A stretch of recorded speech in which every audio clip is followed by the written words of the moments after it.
Hello students, software टेस्टिंगच्या previous लेक्चरमध्ये आपण काय स्टडी केलं? Estimate expected impact of defect, बरोबर. ह्याच्यावर 4 मार्क्ससाठी क्वेश्चन विचारला जातो एक्झाममध्ये.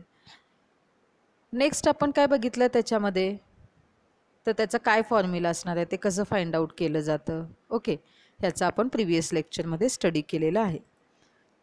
आजच्या लेक्चरमध्ये आपण नेक्स्ट पॉईंट स्टार्ट करणार आहोत, that is techniques to find out the defects. जे काही डिफेक्ट असणार आहेत ते फाइंड आउट करण्याचे टेक्निक्स आज आजच्या लेक्चरमध्ये आपण स्टडी करणार आहोत. टोटल 3 टेक्निक्स आहेत. ओके, ते जे काही टेक्निक्स आहेत डिफेक्ट फाइंड आउट करण्याचे ते डिवाइड केले 3 कॅटेगरीजमध्ये: static technique, dynamic technique and operational technique. तर defects are found either by pre-planned activities specially intended to uncover defects or by accident.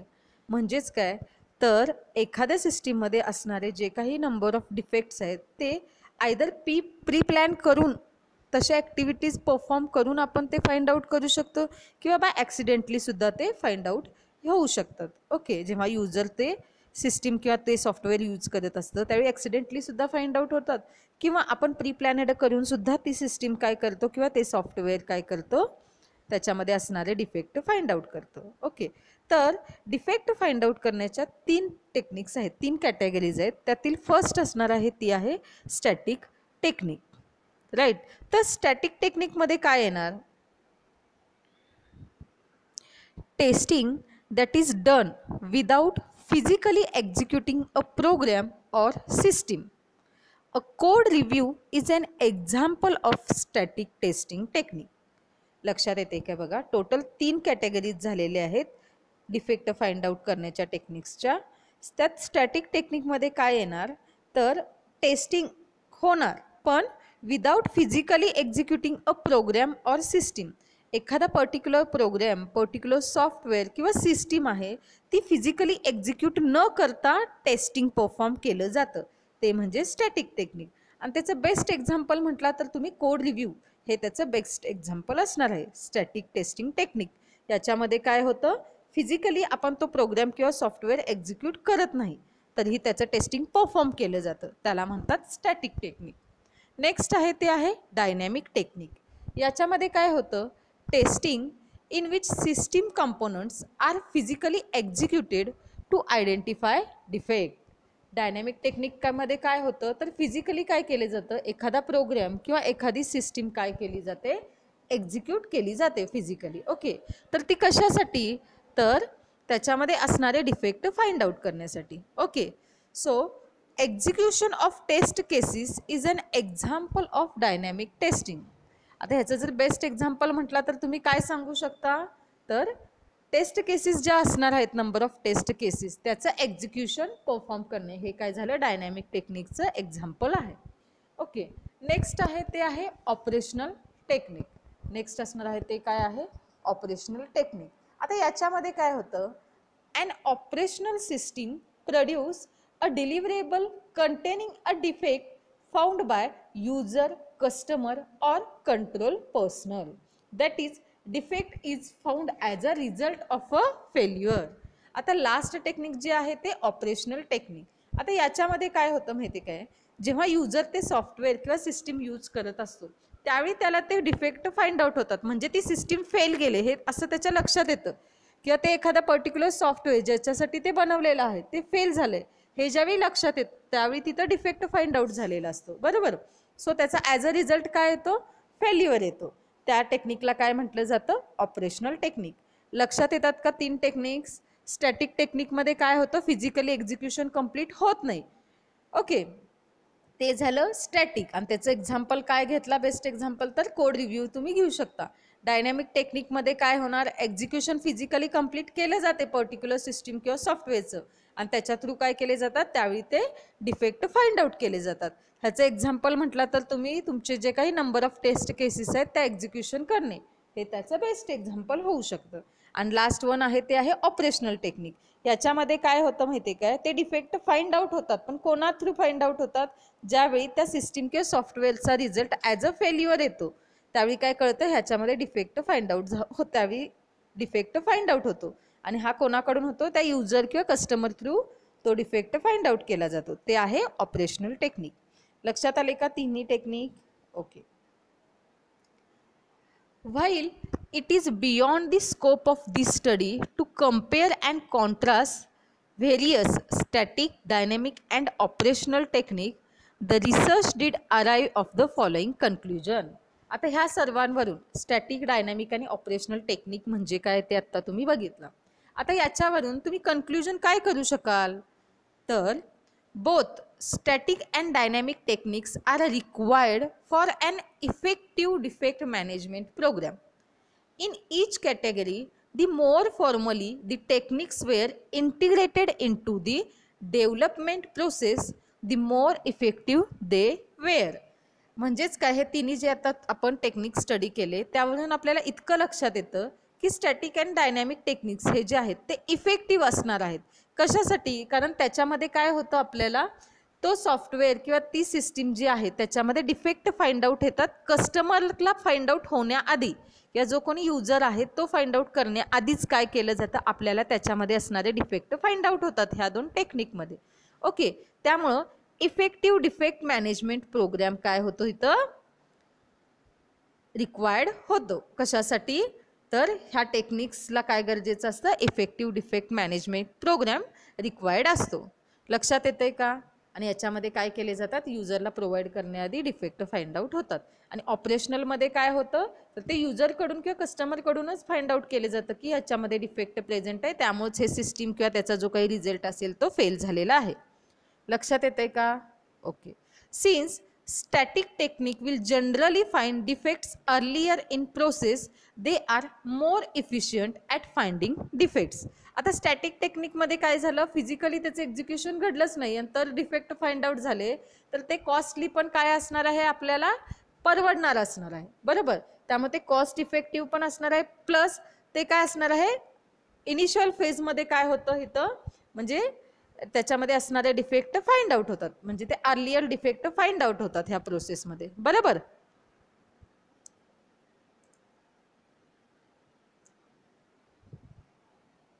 Software applications are created with utmost care after continuous testing at every stage of the software development process. आता काय सांगितलं याच्यामध्ये माहिती आहे का, त्याच्या steps सांगितले.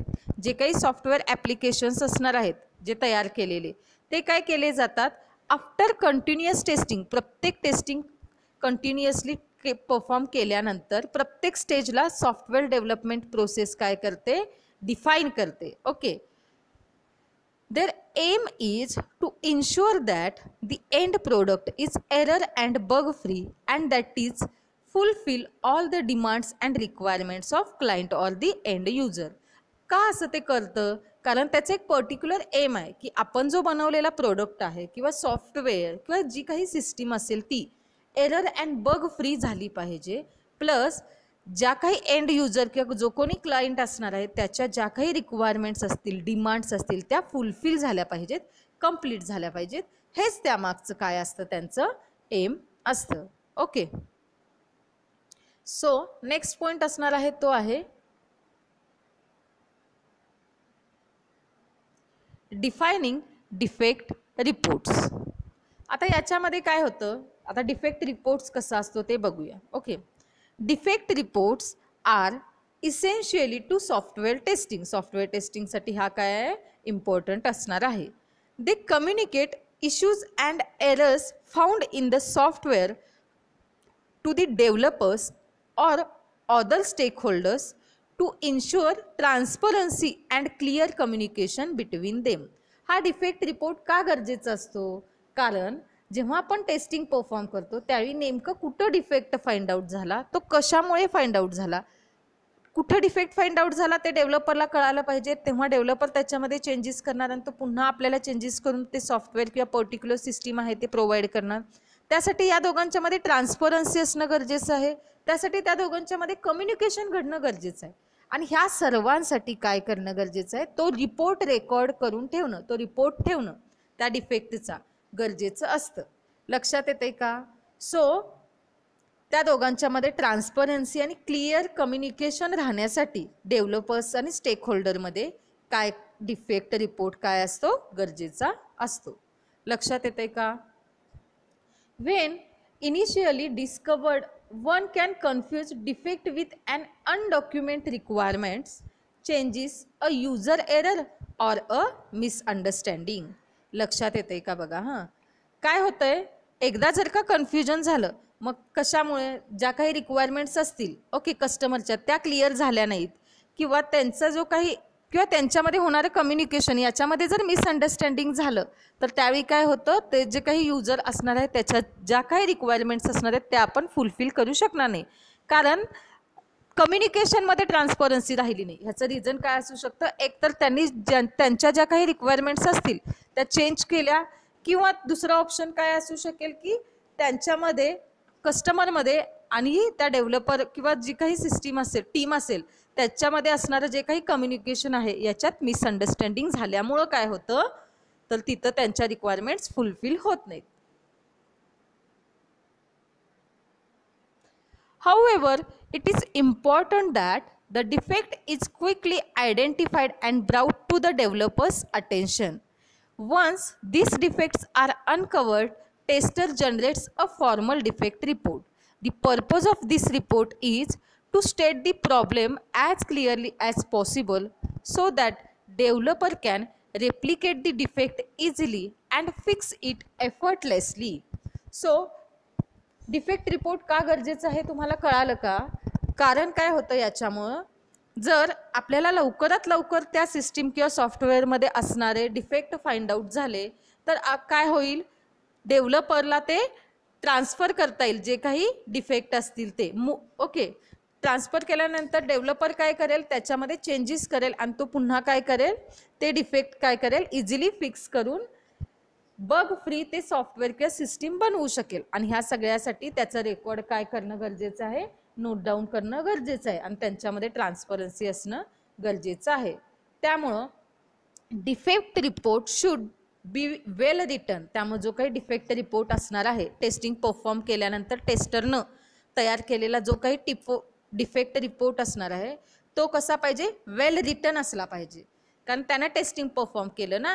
टेस्टरनं ज्यावेळी टेस्टिंग परफॉर्म केलं कशाचं, जो डेव्हलपरनं कोड डेव्हलप केलेला आहे त्याच्याबद्दल टेस्टिंग केल्यानंतर टेस्टरनं जो काही डिफेक्ट रिपोर्ट बनवलेला आहे तो वेल रिटन पाहिजे, जेणेकरून ते डिफेक्ट रिपोर्ट रीड केल्या केल्या डेव्हलपरच्या लक्षात येईल की कुठं डिफेक्ट प्रेझेंट आहे आणि त्यासाठी तो कसा रिमूव्ह केला पाहिजे हे त्याला पटकन लक्षात येईल. ओके, सो जो काही डिफेक्ट रिपोर्ट असणार आहे तो कसा पाहिजे, बी वेल रिटन. आणखीन तो कसा असला पाहिजे, should have sufficient and high quality information to reproduce and fix defect in the software.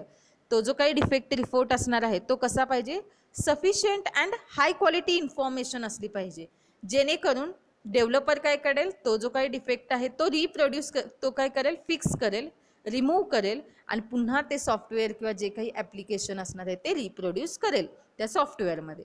Okay, the report should also enable stakeholders to make wise decision about the defects that need to be fixed. तसंच काय पाहिजे, तो report कोणाला enable असला पाहिजे, stake होल्डरला enable असला पाहिजे. का? कारण तो सुद्धा काय करू शकतो, डिसिजन घेऊ शकतोय त्या डिफेक्टबद्दल की तो फिक्स करण्यासाठी तिथं काय करणं गरजेचं आहे. लक्षात येते का? सो डिफेक्ट रिपोर्ट जो काही आहे तो कसा असला पाहिजे, जो टेस्टरने लिहिलेला आहे तो वेल रिटन असला पाहिजे, प्लस तो सफिशियंट आणि हाय क्वालिटी इन्फॉर्मेशन असला पाहिजे. कशासाठी, तर to reproduce and fix the defect in the software. सॉफ्टवेअरमधले जे काही डिफेक्ट आहेत ते रिप्रोड्यूस अँड फिक्स करण्यासाठी. प्लस काय असला पाहिजे, तो रिपोर्ट जो आहे डिफेक्ट रिपोर्ट तो स्टेक होल्डरला एनेबल असला पाहिजे, जेणेकरून तो डिसिजन घेऊ शकेल की त्या डिफेक्टला फिक्स करण्यासाठी, तो डिफेक्ट रिमूव्ह करण्यासाठी काय करणं गरजेचं आहे. लक्षात येतंय का? ओके, नेक्स्ट पॉईंट आहे तो आहे इम्पॉर्टन्स ऑफ डिफेक्ट रिपोर्ट्स. आता त्याचं इम्पॉर्टन्स काय असणार आहे डिफेक्ट रिपोर्टचं, आता इतक्या डिस्क्रिप्शनवरून तुम्हाला लक्षात आलं असेल.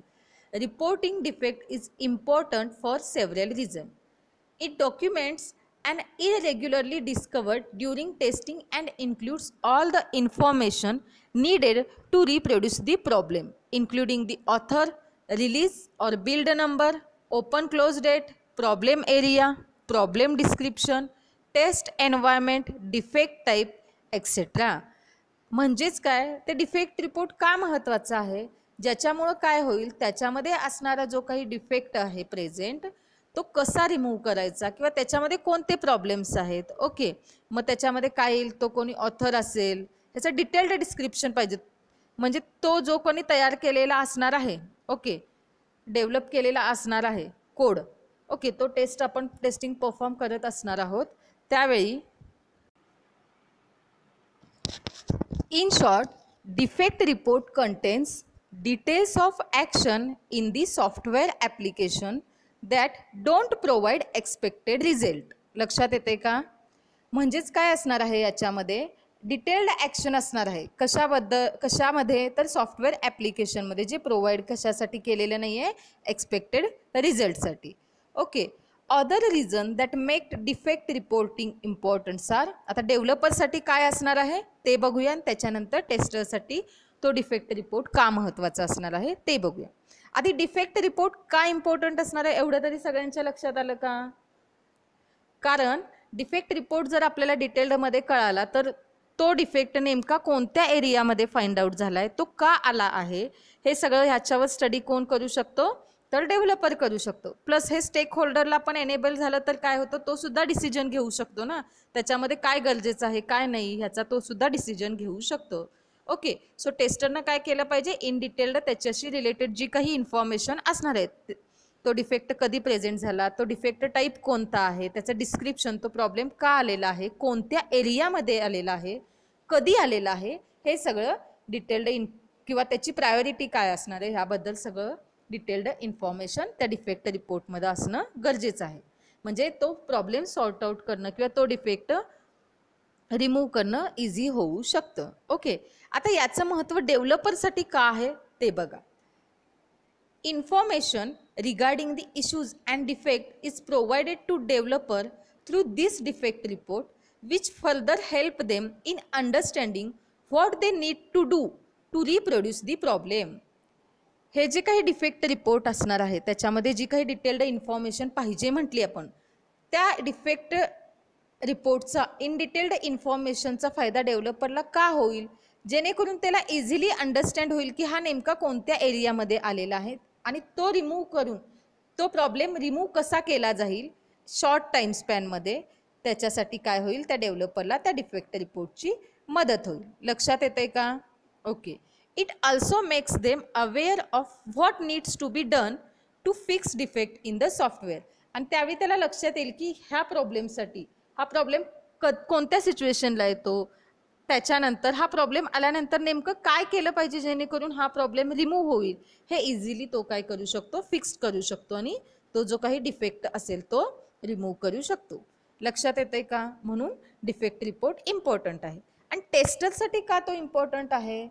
इफ अ डेव्हलपर और another tester need to have more information about a bug, a tester can give it to them and provide experienced assistance. जर डेव्हलपर किंवा अनादर टेस्टरला गरजेची असेल ही इन्फॉर्मेशन, म्हणजे कोणत्या त्या बगबद्दल, ओके, तर टेस्टर काय करू शकतो, ही जी काही इन्फॉर्मेशन आहे ती त्यांना प्रोव्हाइड करू शकतो, म्हणजे त्यांना ते इझी व्हावं म्हणून. लक्षात येते का? तो प्रॉब्लेम किंवा तो डिफेक्ट सॉर्ट आउट करण्यासाठी किंवा रिमूव्ह करण्यासाठी. आणि त्यामुळे काय होऊ शकतंय, moreover when the defect is being fixed, tester will known what was triggering the problem before and can be sure to avoid repeating it in future. आणि टेस्टरला माहिती असणं का गरजेचं आहे, कारण एकदा त्या पद्धतीचा डिफेक्ट किंवा प्रॉब्लेम फाइंड आउट झाला तर नेक्स्ट वेळी पुन्हा तोच प्रॉब्लेम क्रिएट होऊ नये त्याची तो काय करू शकतो, प्रिकॉशन घेऊ शकतो टेस्टिंग परफॉर्म करत असताना. लक्षात येते का? Okay, so these are the importance of defect reporting. म्हणजेच काय आजच्या लेक्चरमध्ये आपण बघितलं, डिफेक्ट एखाद्या सिस्टीम किंवा सॉफ्टवेअरमध्ये फाइंड आउट करायचं असेल तर त्याच्या 3 टेक्निक्स बघितले, स्टॅटिक, डायनॅमिक आणि ऑपरेशनल. त्यामध्ये स्टॅटिक आणि डायनॅमिकचं काय होऊ शकतं, इफेक्टिव्ह होऊ शकतं.